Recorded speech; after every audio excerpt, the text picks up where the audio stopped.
घडामोड आपण बघत आहोत तर फडणवीसांकडून भाजप प्रदेश अध्यक्ष तिकडे आम्ही थोड्या वेळाने येतो. चला, खूप शुभेच्छा तुम्हाला. माननीय अध्यक्ष महोदय रवींद्र चव्हाण साहेब, अभिनंदन तुमचं. फार फार तुमच्या नेतृत्वामध्ये संपूर्ण महाराष्ट्रात मिळालेला जो विजय आहे तो नेत्रदीपक अशा प्रकारचा विजय आहे. त्यामुळे तुम्हाला तुमचं मनापासून अभिनंदन. Yes yes yes. आता तुम्ही कुठे आहे सध्या? प्रदेश भाजपला ना?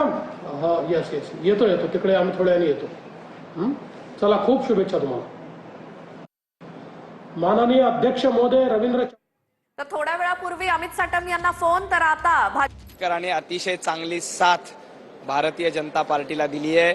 देवाभाऊंच्या नेतृत्वात ही मुंबई महापालिका आणि महाराष्ट्राच्या निवडणुका आम्ही लढल्या आणि मानखुर्दकरांनी प्रचंड बहुमतानं भारतीय जनता पार्टीला निवडून दिलंय. आपण बघा, मानखुर्द शिवाजीनगरमध्ये मला वाटतं बऱ्याच ठिकाणी MIM निवडून आलं. एक ठिकाण असं आहे की जिथं कमळ फुललेलं आहे. तुमच्या भागात पण म्हणजे चारी साईडने MIM आणि तुम्ही एक मध्येच कमळ फुललेला आहे. मानखुर्दच्या इतिहासामध्ये पहिल्यांदा कमळ फुललंय आणि बरेच लोक सांगत होते, नवाब मलिक साहेब सांगत होते की भारतीय जनता पार्टीचा उमेदवार पडणार, 4 नंबरला जाणार. नवाब भाई, आपल्या उमेदवाराची काय अवस्था झाली ती बघा. भारतीय जनता पार्टीसोबत जनता आहे. आम्ही सातत्यानं लोकांमध्ये जातो, जनतेची सेवा करतो, त्याच्यामुळे जनता भारतीय जनता पार्टीला निवडून देते.